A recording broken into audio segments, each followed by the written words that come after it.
Jóvenes estudiantes, bienvenidos, alumnos de la Academia Bicentenario.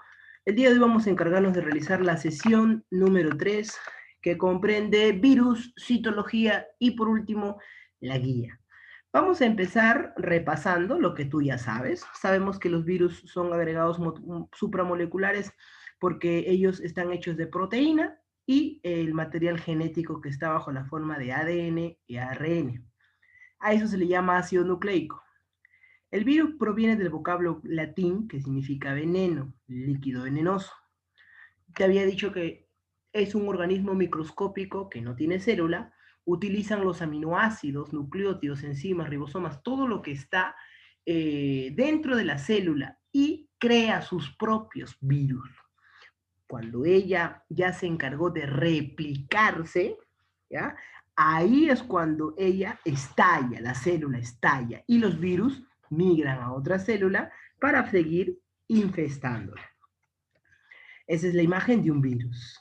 Características muy importantes, ya las conoces, ya te he enseñado todo esto, ¿cierto? Tú ya lo sabes, pero como yo estoy ahora aquí con ustedes aprendiendo lo más esencial, vamos a mencionarles entonces las características. Son ultramicroscópicos porque son bien, pero bien pequeños, bien diminutos. Pueden estar desde 0.5 micras a 0.02 micras. Se dice que son parásitos intracelulares obligados porque necesitan una célula huésped para que pueda vivir. Se le dice que son cristalizables porque cuando ellos estallan tienen la capacidad de reducir su tamaño hasta ser indetectables. Son sensibles, es decir, pueden ser destruidos y se someten a tratamientos térmicos, variaciones de la temperatura, el alcohol, hipoclorito, el pH, no tienen metabolismo propio, son altamente mutables, o sea, tienen cambios, se dispersan, eso significa diseminar, pueden estar de 3 mecanismos: vector, fecal y contacto directo. Contacto directo significa cuando tienes relaciones coitales con un individuo infectado. Fecal oral cuando consumes alimentos que están mal lavados o cuando las personas pues salen del baño sin lavarse las manos. Vector es todo aquel que transporta la enfermedad. Por ejemplo, yo voy a Iquitos y me pica un mosquito y ese mosquito me genera la enfermedad denominada con nombre de dengue. ¿Por qué se dio? Es que hay un agente, ¿ya? Un agente biológico, un vector biológico, que es el Aedes aegypti, que es el responsable de generar el virus del dengue, ¿cierto? Perfecto. El Zika, la chikungunya también son muy importantes. El virus de la fiebre aftosa fue el primer virus en infectar a los animales y el virus de la fiebre amarilla fue el primero en infectar a humanos. Esta historia es súper breve, por eso te la estoy mencionando. En el año 1798, Edward Jenner realizó la primera vacuna con éxito que combate la enfermedad denominada con el nombre de la viruela. Para datos informativos, nosotros sabemos que la viruela es muy letal, genera una serie de bolas que vienen a ser recubiertas en su totalidad en diversas partes de nuestro cuerpo. En el año 1885, Louis Pasteur perfeccionó la segunda vacuna viral de la rabia y así se pudo evitar diversas enfermedades y muertes. Ya para el año 1892, Dmitry Ivanovsky ya es aquel que permite que la enfermedad del mosaico del tabaco pueda ser descubierta. Ya él decía que si nosotros hacemos pasar esto por un filtro, ya este filtro hace que capte una molécula infecciosa. No fue hasta 7 años después que Martinus Beijeren, botánico holandés, sugiere que la enfermedad del mosaico del tabaco no es causada por una célula, sino es una pequeña molécula venenosa, un virus que se filtra. Años más tarde, hasta el año 1935, Wendell Meredith Stanley, ya, bioquímico estadounidense, logró obtener el virus del tabaco, ya, en forma de un cristal. Él decía que los virus no son considerados seres vivos, los virus son parásitos intracelulares obligados. Entonces tú ya sabes qué son los virus. Y yo te digo, marca cuál es la respuesta correcta, tú sabes que los virus son seres inertes. ¿Por qué son seres inertes? Porque no tienen vida. ¿Están en las aves? Sí, sí pueden infectar a las aves. Pueden infectar las plantas, pueden infectar hongos, pueden infectar algas, bacterias, pueden infectar lombrices, pueden infectar mamíferos, etc. Y están dentro de nuestro espacio que nos rodea. En todo lo que nos rodea está el virus. Por ejemplo, tocas una pizarra, el polvo tiene virus, ¿ya? Microscópicos, pero tiene virus. Una repisa tiene un bosque, un paisal, una tundra, un matorral, tiene virus. Y el cielo también tiene. Entonces ya sabemos que los virus son seres ultramicroscópicos, tienen capacidad infectiva. Ya sabemos que hay un tamaño que tienen los virus. En el caso de los poliovirus, tienen un tamaño de 28 nanómetros, es considerado el más pequeño, y tenemos el virus de la viruela, que es el más grande, estudiado. ¿Qué más? Se dice que poseen una estructura simple, sencilla. ¿Por qué simple y sencilla? Porque solamente tiene dos partes, proteínas y ácido nucleico. Y recuerda, este ácido nucleico puede ser de dos tipos, ADN y ARN, no te vayas a olvidar. ¿Y por qué te lo menciono esto, señorita? Te lo menciono porque pueden preguntarte en el examen cuántos tipos de virus existen. ¿Ya? Y caballero, no te tienes que olvidar que existen aproximadamente dos tipos de virus en relación a su material genético. ¿Ya? Estas pueden ser virus ADN y virus ARN. Cualquiera de los dos es válido. No tienen metabolismo, tienen enzimas, y si la tienen, son rudimentarias, vestigiales, antiguas. Son parásitos intracelulares obligados porque necesitan una célula huésped para que se pueda multiplicar y se pueda replicar y así puedan generar más virus.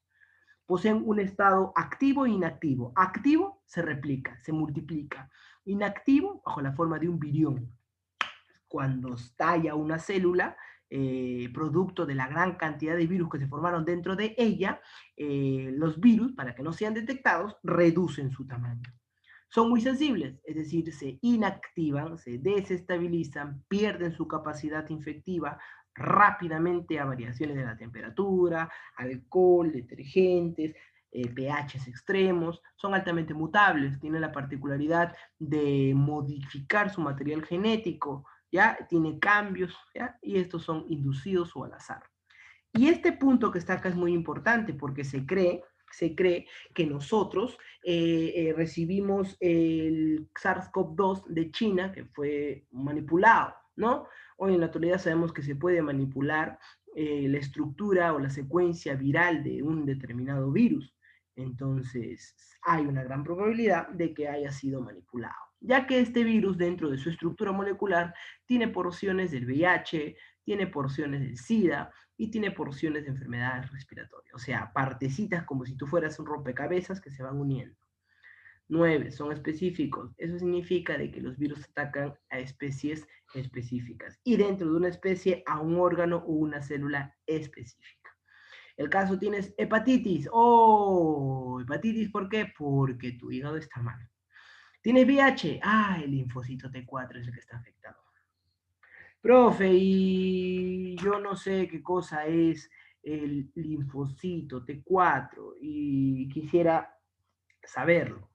Jóvenes, el linfocito es un tipo de célula que se encarga principalmente de estar en nuestro cuerpo. Tiene diversas propiedades, diversas funciones. Entre ellas, es la responsable de que cuando esté circulando en la sangre, forme parte del sistema inmunológico y crea a los linfocitos T y a los linfocitos B. Cada uno de ellos son los anticuerpos de nuestro organismo que permiten combatirla contra bacterias, protozoarios, hongos, ¿ya? Plantas venenosas, ¿ya? Algas venenosas y los virus. Te voy a olvidar. ¿Qué más dice por acá? Dice que la estructura. Todos los virus tienen ácido nucleico, que es el material genético, y la cápside. Además, se han encontrado que hay virus que presentan grasas, ¿ya? Estos son tomados de la célula que infectan, también dice. Te había mencionado esto, y creo que tú me tienes que entender. El ácido nucleico, ¿ya? Puede ser ADN o ARN, puede ser monocatenario o bicatenario, ¿ya? Y esta propiedad es la que le brinda el carácter infeccioso a los virus, no te vayas a olvidar. La cápside es aquella cubierta de naturaleza proteica que está formado por varios bloques o subunidades llamados capsómeros. Si yo uno ahora el material genético con el cápside, tendría el nucleocápside, que vendría a ser algo como la envoltura nuclear, así como hay en las células eucariotas, aquí también. ¿Ok? La forma que tengan estos capsómeros puede ser icosaédrica, helicoidal y compleja. Sus funciones de la cápside es muy importante, se distinguen por su forma. Permite proteger al virus, le permite dar cubierta al virus, permite que el virus se pueda adherir y permite que el virus pueda desarrollar una respuesta inmune si y solo si ésta se ve destruida por un fármaco o por un antibiótico. Recuerda que para poder destruir a un virus se hace con antibióticos. ¿Cierto o no es cierto? Claro que sí.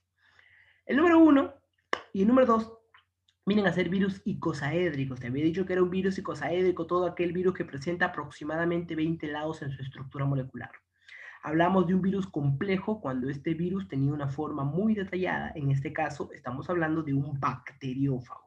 Este que tú estás viendo por acá es un bacteriófago. A una bacteria se le ha metido el virus y ahora evolucionó y se convirtió en ¿qué? En un bacteriófago.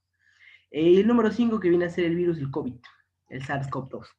Entonces vamos rápidamente, ejemplos de virus icosaédricos, el virus de la polio, el herpes virus, el helicoidal, el virus del mosaico del tabaco, el virus de la rabia, compleja, como los bacteriófagos, que tienen cabeza y cola, ¿ok? Perfecto. Vamos a ver esta imagen, cómo llega el virus a la célula, se encarga de recepcionarla al virus y el virus le inyecta su material genómico. Este material genómico se replica, utiliza todo lo que está dentro de la célula, puede ser aminoácidos, ribosomas, nucleótidos, grasa, lo que sea. Y entonces, ¿qué cosa hace este virus? El virus tiene la particularidad de ingresar a la célula, multiplicarse, en este caso se llama replicarse, y cuando ya están totalmente listas para que puedan seguir multiplicándose, estalla la célula. Y al estallar la célula, tenemos nuevos virus. Qué bonito. Algunos virus poseen una envoltura donde la nucleoclápside está rodeada por una membrana de grasas y proteínas juntas en una sola. Y eso se llama membrana lipoproteica. ¿Ok? No te vayas a olvidar. ¿Cuándo se tiene este caso? Cuando este virus afecta a una célula, porque recuerda que la grasa la puede tomar de la célula. Por ejemplo, el virus de la varicela y el virus del VIH, ellos están allí. Imágenes estructurales de lo que podría ser un virus. Este es un virión. Virión es ese estado inactivo del VIH. ¿Ya? Algunos virus tienen una o más enzimas, como la polimerasa, mucinasas. En este caso es donde yo me quiero hacer muy, pero muy en cuenta, ¿ok? Porque esto ha venido en los exámenes de admisión. Esto es lo que preguntan de virus y la mayoría de chicos a veces no entiende. Dicen dermotrópicos, y el término dermotrópico se refiere a todo lo que tenga que ver con dermo. Dermo es piel. Automáticamente que tú escuches el término dermo, dermo es piel. Acá te dice la enfermedad que ocasiona el virus que ataca la piel, profe. La piel es un tejido, estúpido. La piel es un órgano, es el órgano más grande del cuerpo humano. Aproximadamente tiene 7 kilogramos de peso, ya si lo retiramos en su totalidad. Así que es un órgano. Ejemplo de la sarampión, la rubiola, varicela, la verruga son causados por virus dermotrópicos. Cuando hablamos de virus neurotrópico, todo lo que tenga que ver con el sistema nervioso, ahí estamos hablando del sistema nervioso central, sistema nervioso periférico, sistema nervioso autónomo, parasimpático y simpático. Las enfermedades causantes pueden ser la rabia, la poliomielitis, ¿ya? En este caso, cuando no se trata la rabia, lo que genera en el individuo son convulsiones, ¿ok? Convulsiones. Las viscerotrópicas son aquellas que atacan los órganos internos, en este caso las vísceras. Estamos hablando de los intestinos, delgado y grueso, y el hígado. Tenemos ahí la hepatitis, que genera principalmente que haya una expulsión constante de lo que viene a ser la bilis y la bilirrubina, genera un metabolismo totalmente distinto en el individuo y esto hace que se exprese fisiológicamente en los ojitos el color amarillo, iba a decir color rojo, el color amarillo.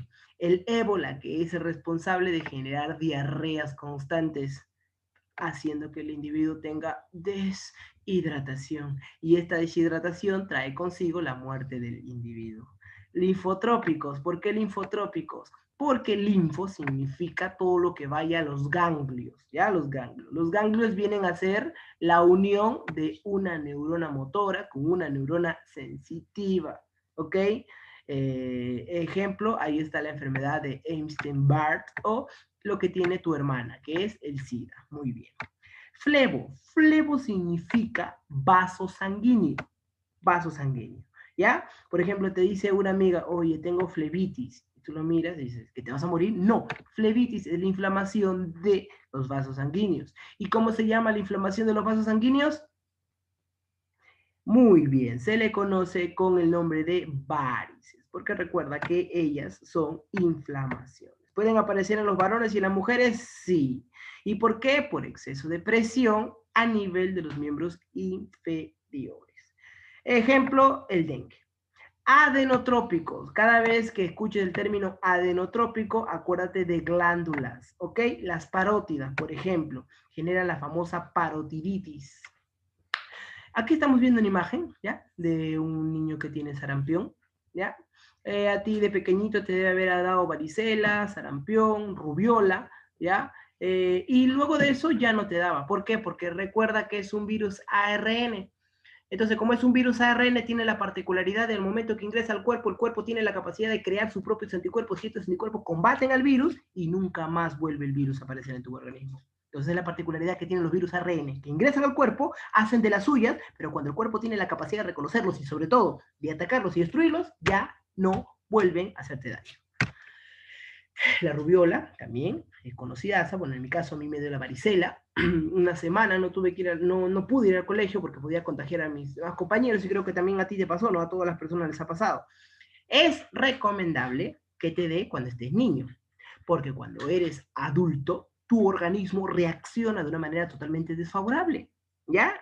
¿Quién no se acuerda de la varicela, no? Cuando te picaba, te picaba, te picaba y te querías rascar. Y sobre todo, mamá siempre mencionaba de que si te rascabas, te iba a quedar horrible, desagradable el rostro, ¿no? Pero hoy sabemos que esto no es así. Esos son dermotrópicos. Esos son neurotrópicos, por ejemplo, la poliomielitis. Por eso te tienes que vacunar, a tus hijos tienes que vacunarlos contra la poliomielitis, porque si no, puede generar una muerte prematura. Bueno, ahí está neurotrópico, como la rabia, por ejemplo. La saliva es el que se encarga de infectar al individuo. La hepatitis, ¿ya? Eso es lo que ocurre, una inflamación. Y esto, que no que lo creas, este que está acá es la famosa hepatomegalia, ¿ya? La hepatomegalia viene a ser el mecanismo por el cual una célula, ¿ya? Perdón, el hígado se hincha nada más. El ébola, lo que prácticamente vivimos en el año 2015, ¿ya? Linfotrópicos, como el síndrome de Epstein-Barr o el SIDA, ¿ya? Que es contagio de los linfocitos. Flebotrópicos, como el dengue, ¿ok? Adenotrópicos, como la parotiditis, ¿ok? Aquí está lo que yo te decía, mi querido campeón. Hay virus que son ADN y ARN. Los virus que son ADN, hepatitis B, el herpes, la viruela, etc. Virus ARN, ahí tenemos el rinovirus, el que te causa la gripe, la diarrea, el poliovirus, el sarampión, la rabia, lo que tiene tu mamá, el VIH, el dengue, etc. Ahora, hay que acordarnos muchísimo de que también de la segunda célula parasitada. En este caso, los virus atacan a diversos individuos. En este caso, por ejemplo, cuando atacan unas bacterias, son bacteriófagos. Cuando atacan a los hongos, se les llama micófagos. Cuando atacan a las plantas, se les llama fitófagos. Cuando atacan animales, zoófagos. El ciclo viral, ¿ya? Los ciclos virales, ¿ya? Son sencillos. Hay dos, lítico y lisogénico. Lo voy a explicar aquí súper rápido para que me entienda, porque lo demás son puras imágenes. El ciclo lítico es cuando un virus genera la destrucción de la célula. Llega dentro de la célula y la hace estallar. Y de ella salen varios virus. Eso es el ciclo lítico. Pero el ciclo lisogénico no. El virus llega adentro de la célula y el material genético del virus se mezcla con el material genético de la célula. Y esto hace que haya una modificación.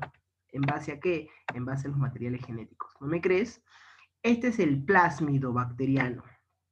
¿Ya? Este es el bacteriófago. El bacteriófago tiene un material genético que es el ADN. ¿Ya? Este ADN se inyecta a esta bacteria. La bacteria recibe el ADN y este ADN ya es el responsable de generar los nuevos virus que tarde o temprano van a generar un estallido. ¿A quién? Un estallido de esta célula y van a salir los virus. ¿Ok?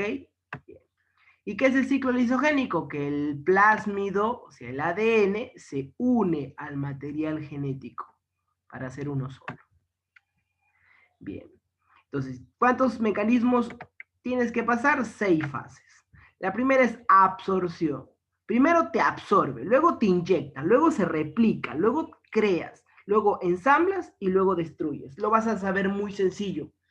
Primero, para que tú puedas ingresar a tu casa, ¿qué tienes que abrir? La puerta.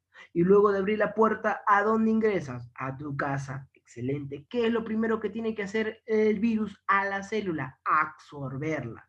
O sea, generar una absorción, adherirse.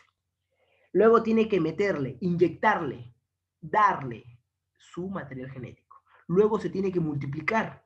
Luego tienes que crear. Luego tienes que ensamblar y luego liberar. Nada más, sencillito. Entonces, para cada uno de estos procesos hay cositas. La absorción, por ejemplo. La absorción es cuando el virus se posa sobre la célula huésped mediante dos mecanismos. Puede ser química o mecánica. ¿Cuándo es química? Cuando hay receptores en las membranas.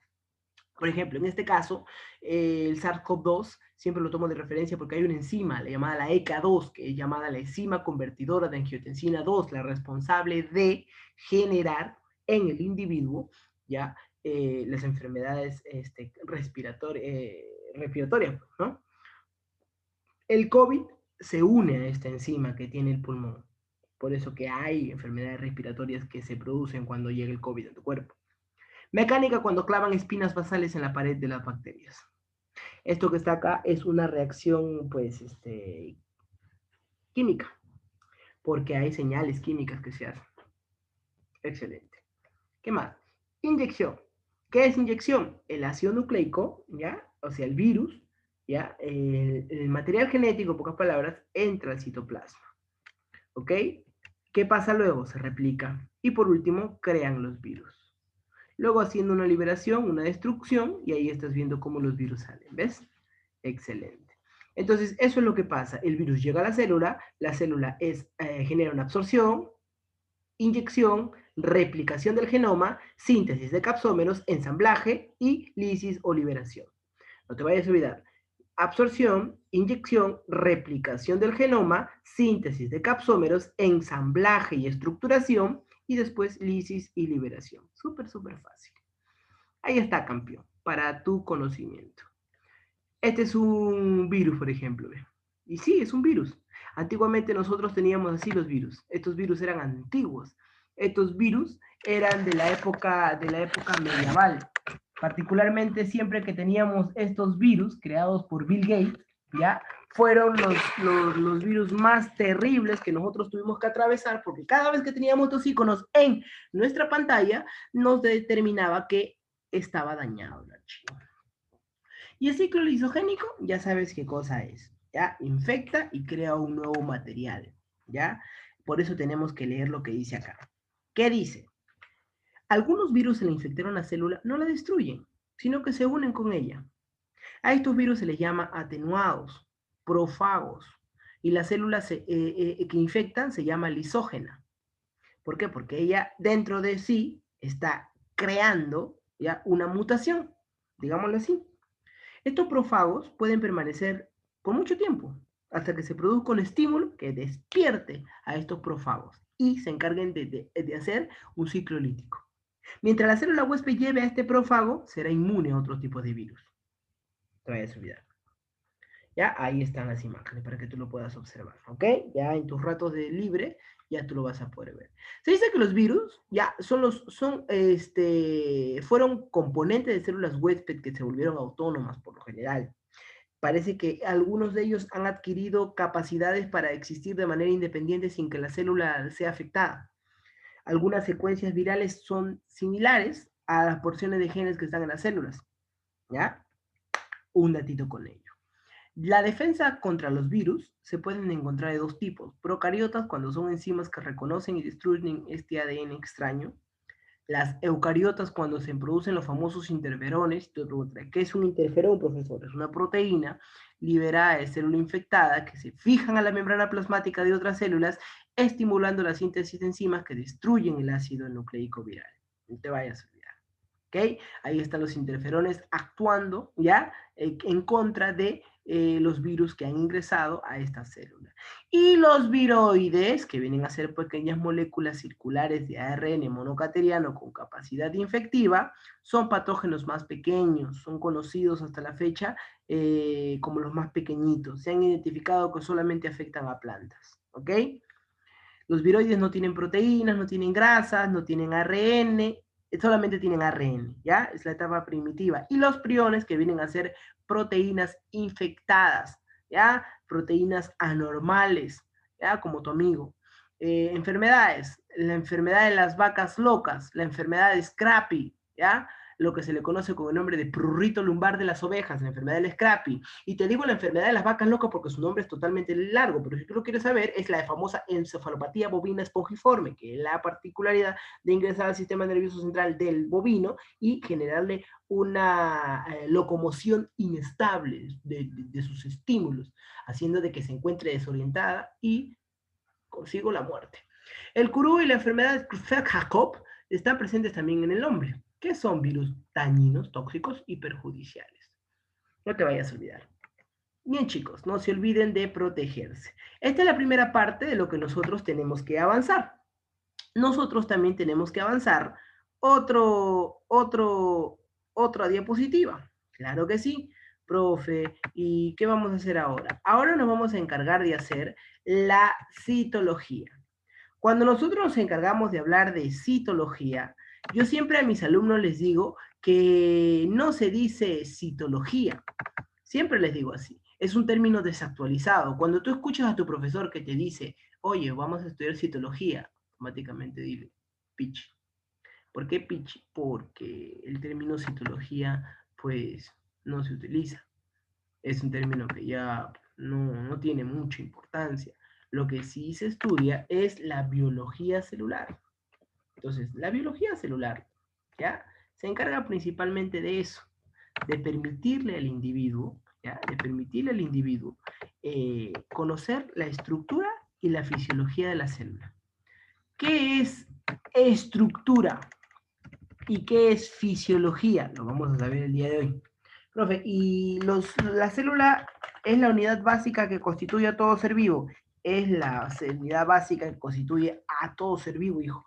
Y es de vital importancia que el individuo sepa qué es la citología, porque el examen de admisión te ha puesto mi castidad que sí o sí viene el tema de biología celular. Entonces, sin más preámbulos, vamos a comenzar el segundo tema. Se dice que entonces el término correcto para referirse a este tema es biología celular, estudia la estructura y la fisiología de la célula. Cuando hablamos de la estructura y fisiología de la célula, primero estructura, cuando hablamos de cómo está organizada, interna y externamente. Aquí vemos que tiene diversos tipos de organelas, como el flagelo, los ribosomas, el citoplasma, el nucleoide, la membrana plasmática, la pared celular, la cápsula y el filis. Entonces, eso es estructura, su organización interna y externa. La fisiología celular está hablando de los procesos, las funciones que una célula realiza para captar energía, para transportar nutrientes, para permitir el paso a través de una membrana plasmática desde un medio extracelular a un medio intracelular, etc. Entonces ya sabemos qué es la definición. Etimológicamente proviene del vocablo griego que significa célula. Antes era denominado citología.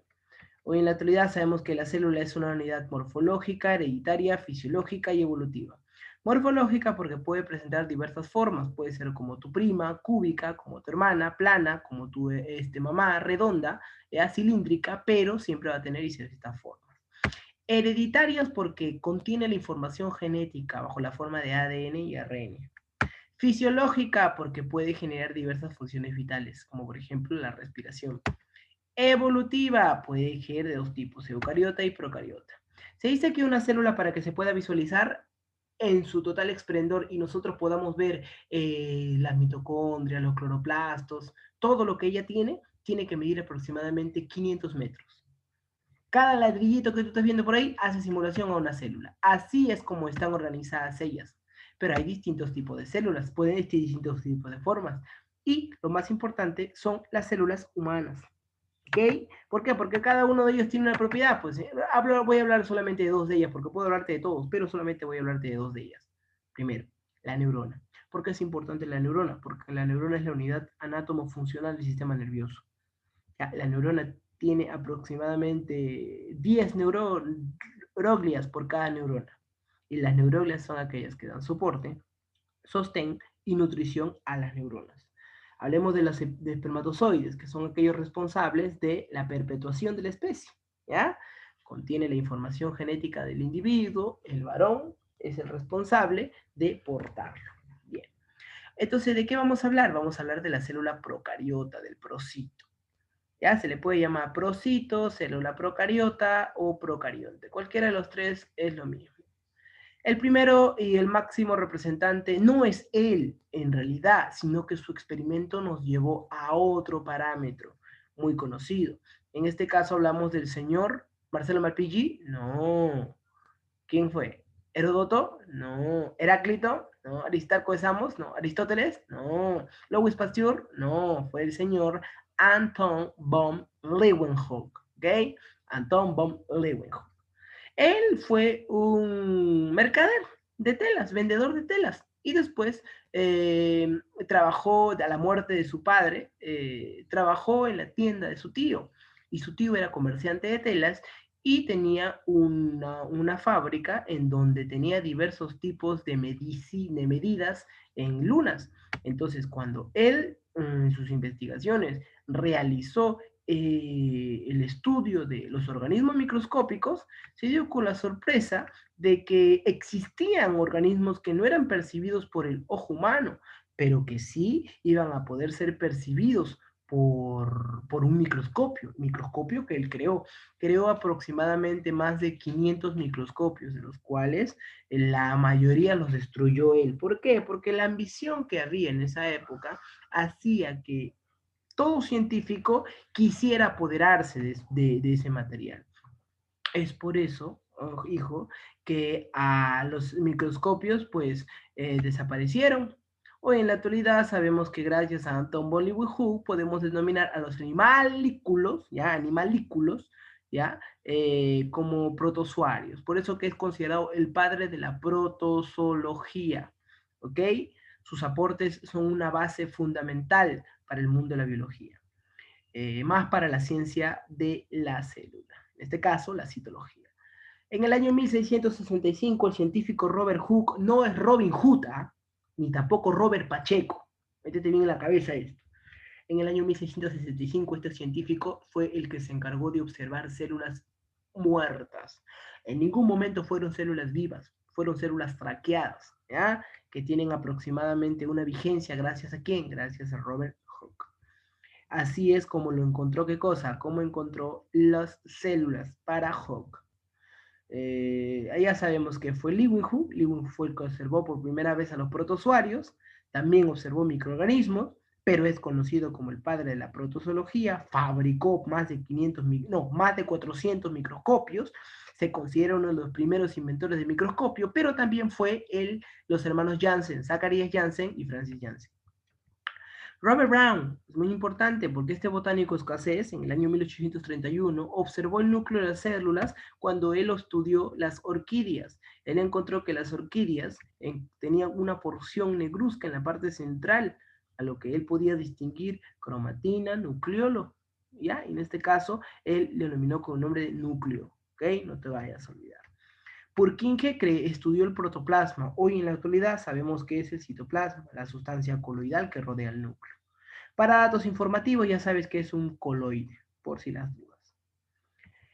Este señor es el primero y el máximo representante de la teoría celular, porque con él empieza todo. En el año 1838, el botánico Matthias Schleiden mencionó que todas las plantas estaban formadas por organismos microscópicos que se le conoce con que se le conoce con el nombre de células. Un año más tarde, en el año 1839, el zoólogo Theodor Schwann fue responsable de encargarse de decir que los animales también estaban formados por células. Entonces, gracias a Matthias Schleiden, Theodor Schwann y Anton von Leeuwenhoek, se pudo crear la base fundamental para la teoría celular. ¿Qué sostenía la teoría celular?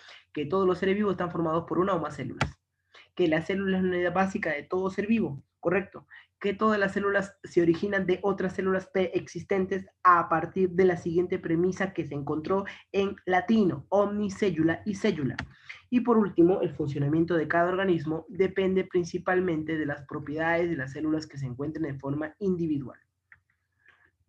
Bien, chicos, por eso de esa manera decimos que la célula es la unidad estructural, fisiológica y hereditaria de los seres vivos. Existen tipos de células que se pueden clasificar en procariotas y eucariotas. ¿Qué procariota? Todo aquel que tiene un organismo vestigial, más de 3.5 millones de años de antigüedad, y la célula eucariota, 1.5 millones de años de antigüedad.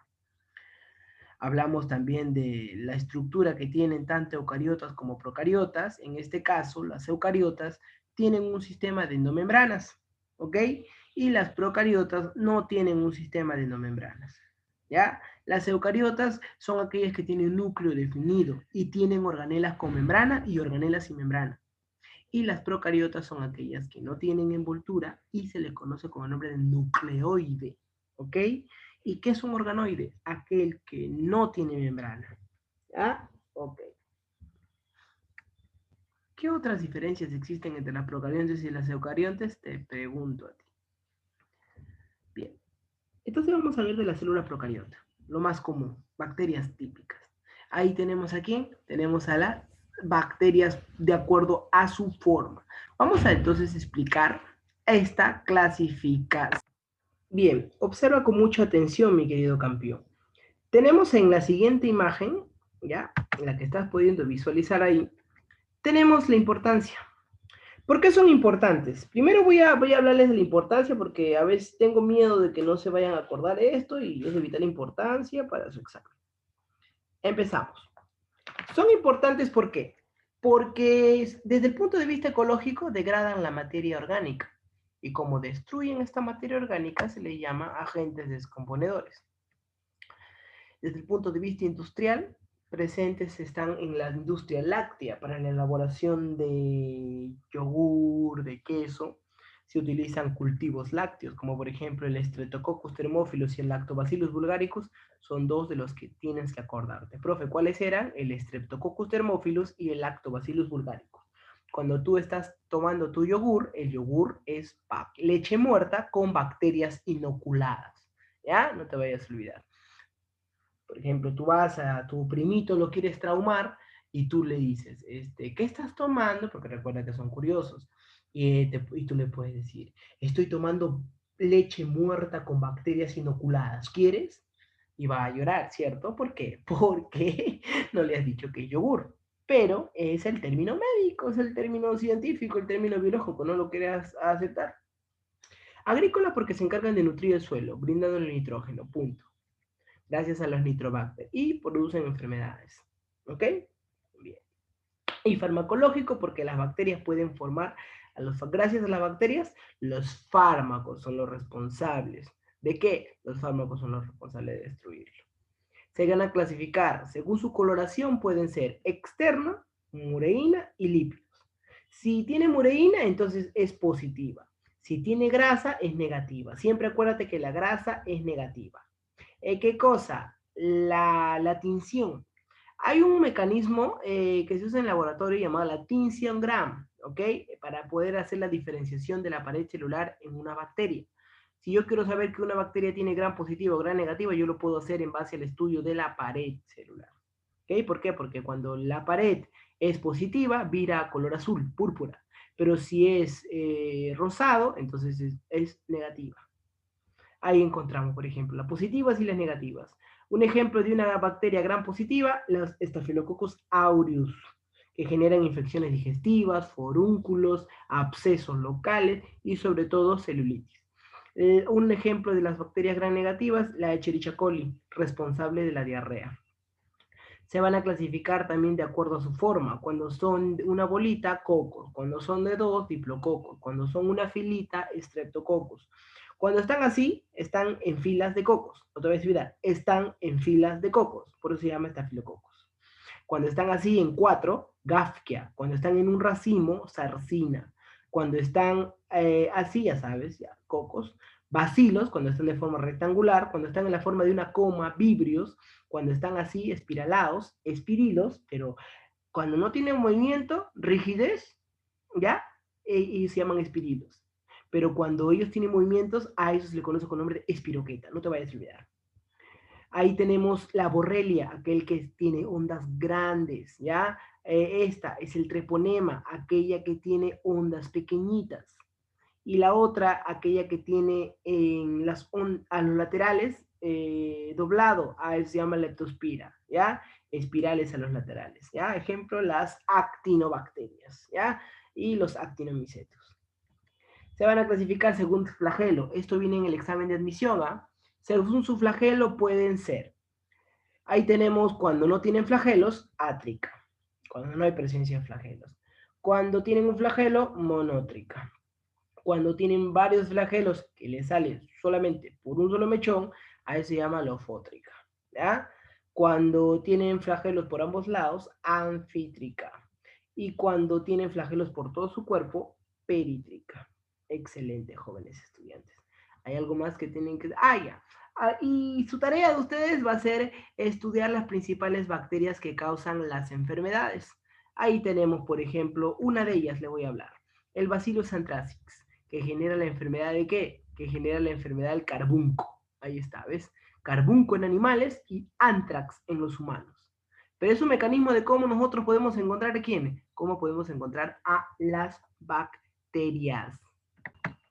Entonces, esas son las bacterias típicas. Ahora vamos a hablar un poquito más de ellas. Las bacterias son organismos sencillitos, ya son reducidos, tienen un tamaño muy pequeño. Supongamos, mira, la puntita del alfiler observado en un laboratorio a 100 micras, podemos observar que hay regiones amarillas. No se sabe qué es, pero si aumentamos el tamaño a 20 micras, podemos observar ahora que hay regiones amarillas más notorias. Y cuando lo reducimos a 10 micras, podemos observar la presencia de bacterias dentro de la puntita o fuera de la puntita del alfiler. Ya hemos hablado de eso, de su clasificación. Me puede decir qué cosa es. Cuando esté en forma de un chisito es un bacilo. Cuando esté en la forma así es un espirilos, ¿ya? Espirilos, espiroquetas, letospira, borrelia, ¿ya? O treponema, cualquiera de ellas. Y cuando están así, cocos. La forma bacteriana. Ellas van a tener diversos tipos de formas, ¿ya? Pero es amorfa, no tiene una forma definida, pero sí tiene estructuras que la hacen muy especial. En este caso, el organoide más abundante es el ribosoma. Tenemos ahí el glicocálix. Es una cubierta externa que está formado por azúcares llamados polisacáridos. Protege a la célula contra la fagocitosis, la desecación y la acción de los antibióticos. Cuando una bacteria tenga cápsula, ¿ya? Y cuando tenga flagelos, es muy, pero muy patógena, o sea, causa enfermedad. Tiene la cápsula un limo que es adherido a una capa heterogénea, ¿ya? Ahí estamos viendo una imagen cuando es cápsula y cuando es glucocálix. La pared celular, esto viene en los exámenes de admisión. Esta pregunta es como tu ex, es repetida, viene siempre, hijo, no te vayas a olvidar. La pared celular de las bacterias está constituida, no te vayas a olvidar, métetelo bien al fondo de tu masa encefálica, de peptidoglucanos denominado con el nombre de mureína.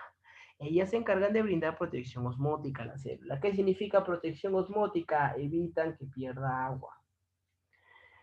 Actúan como un antígeno bacteriano, aquel responsable de que permite detectar quién va a invadirla. Y le brinda la forma, gran positiva y gran negativa. Ya sabes qué cosa es. Ahí están, recuerda que las bacterias no solamente tienen mureína, sino también tienen NAG y NAM. ¿Qué significa NAG? N-acetilglucosamina. ¿Y qué significa NAM? N-acetil ácido murámico. Te vayas a olvidar. ¿Ok? Bien. La diferencia entre paredes celulares es la siguiente. Gram positivas son aquellas que se tiñen de violeta, son aquellas que tienen bastantes capas y ellas la tienen gruesa y rígida, gruesa, rígida y fuerte. Las positivas siempre la tienen gruesa, rígida y fuerte. ¿Qué cosa? Su pared. En cambio, las negativas se tiñen de color rosadito, tienen una sola capita, su pared es menos rígida, su pared es menos, su pared es más débil. No te vayas a olvidar de eso, campeoncito. ¿Ok? Bien. Ahí está la pared bacteriana, ahí en este caso estamos presentando la pared bacteriana de una gran positiva, ahí la pared bacteriana de una gran negativa, la diferencia entre bacterias gran positivas y gran negativas en base a su coloración, ¿ya? Algunas ya se encuentran en forma durmiente como las famosas endosporas, excepto las micoplasmas. Ellas no tienen pared celular, son bacterias pequeñitas. La membrana no tiene colesterol, pero sí tiene lípidos y proteínas. Permite servir como barrera para permitir el ingreso y la salida de iones, de moléculas que ya quieren. Hay pliegues a lo que se le llama mesosomas y estos son los responsables de que originen diversos procesos biológicos. Estos incrementan la superficie de la membrana plasmática. Ahí está viendo una estructura de cómo nosotros podemos visualizar a la pared celular. ¿Ok? Bien. ¿Qué más? Ahí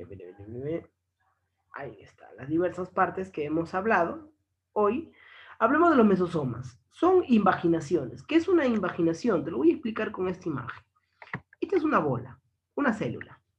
Esta célula, cuando le sale algo así, ¿ya?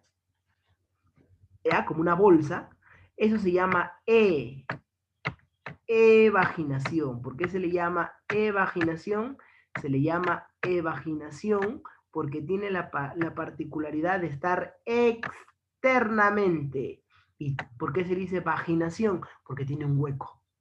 Ahora, si yo a la misma célula yo le hago una bolsa, pero esta bolsa ahora se encuentra hacia adentro, ahora eso se llama invaginación. Invaginación, ¿por qué? Porque está internamente, ¿ok? Está internamente, está por dentro. Por eso que a esto se le llama invaginación, mesosomas. Existe en el de tabique. El de tabique fija material genético y el lateral se encarga de permitir procesos de respiración, fotosíntesis, asimilación de nitrógeno. ¿Por qué? Porque hay enzimas que permiten que ese proceso se dé. Las fimbrillas o los filis sexuales son aquellos que permiten la conjugación bacteriana. Cuando se adhiere bacteria con bacteria, cuando se adhiere bacteria con piel, cuando se adhiere bacterias con superficies duras o blandas. A esto, mi querido campeón, nosotros tenemos que acordarnos de qué son las funciones del filis. Está compuesto por un tipo de proteína que se le conoce con el nombre de pilina. Es inconstante. Mira, hasta la bacteria tiene pilina. ¿Y tú? No. En el caso de lo que viene a ser las filis, ahí estamos imágenes, ¿ya? De cómo nosotros tenemos las formas de cómo podemos encontrar las filis. Y gracias a esos filis, nosotros podemos adherirnos a una célula e infectarla. Recuerda que las fimbrias y los filis permiten adherencia a nivel de la luz uretral. Es por eso que las mujeres presentan infecciones urinarias con mayor frecuencia. Los pilisexuales permiten el intercambio del material genético a través de un proceso llamado la conjugación bacteriana, ya te lo había mencionado. El flagelo es aquel que le permite el movimiento y está hecho gracias a una proteína denominada la famosa flagelina. ¿Por qué se le dice que es inconstante? Porque algunos lo pueden tener, otras no. El flagelo no es simplemente una colita que está insertada, ella está bien unida y fijada a la pared y a la membrana plasmática. ¿Ok? Excelente, corazón.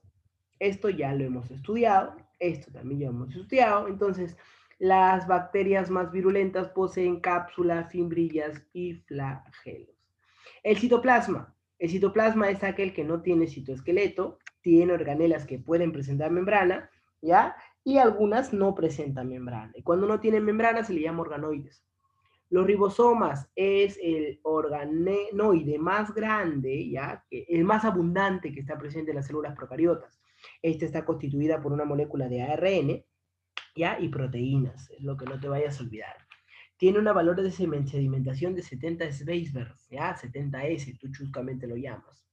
En el caso de lo que viene a ser, tiene dos subunidades. Estas pueden ser 50S y 30S, ¿ok? ¿Se encargan de qué? Se encargan de la síntesis de proteínas. Hay que tener en cuenta que tienen un material de reserva de energía. Este es el famoso glucógeno, y este glucógeno es un polisacárido de reserva en el organismo, ¿ya? El nucleoide, también llamado genóforo, es una molécula de ADN circular y desnudo, o sea, es el cromosoma bacteriano. No tiene proteínas histónicas, pero sí estabilizado está por el magnesio. Y recuerda que el ADN dentro de la bacteria no se llama ADN, ni cromosoma bacteriano, se llama plásmido. Para intercambiar los genes en las procariotas existen tres mecanismos: transformación, conjugación y transducción. La transformación es súper sencillo. El material genético del virus que ha infectado llega y se modifica junto con el ADN de la nueva célula. Algo así. En el caso de la transformación, ya sabes qué es. Es cuando se incorpora su material genético, fragmentos de ADN que estén libres en el medio, mayormente debido a otra lichens o las bacterias. La conjugación, que permite el intercambio del material genético entre una bacteria a otra a través de sus famosos filis, los famosos filis sexuales. Y la transducción, que es cuando lo hace un bacteriófago. Bien, entonces, jóvenes, hemos acabado allí. Tu tarea es mencionar las diversas partes de las bacterias y describirlas una por una. Una por una tienes que describirla y tienes que investigar un poquito más. Bien, jóvenes. Y vamos entonces a realizar la guía, porque yo quiero que tú estudies, ¿ya? Yo quiero que tú seas un buen muchacho y que puedas encargarte de desarrollar todo lo que yo te estoy dando por acá. ¿Ya? Claro que sí. Bien. ¿Algo más falta? Sí, falta célula eucariota. Entonces vamos a hacer célula eucariota. Yo ya me estaba despidiendo ya, pero tengo que hacer célula eucariota para que tú lo puedas tener. Lo voy a hacer súper rápido. Son 158 diapositivas, pero no te preocupes que lo voy a resumir solamente en 2, 3. ¿no? No te